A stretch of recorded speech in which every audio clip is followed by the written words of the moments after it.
مسجد عائشہ سے جا کے لوگ احرام باندھتے ہیں اور عمرہ کرتے ہیں، اور 2 ریال دیے بس پہ بیٹھے مسجد عائشہ، ڈیلی چھوٹا عمرہ۔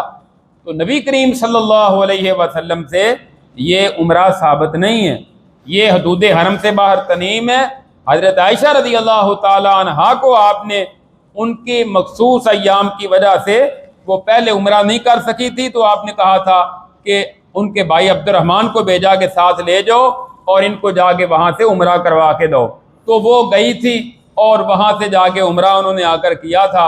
حضرت عبد الرحمن بن نبی بکر نے بھی وہاں سے احرام نہیں باندھا تھا۔ تو آج کل جو لوگوں نے یہ ایک مذاق ہی سمجھ لے بن گیا ہے کہ وہاں سے جا رہے ہیں عمرہ، ہر روز عمرہ، اور سر پہ بال آنے ہی نہیں دیتے، ہر روز عمرہ۔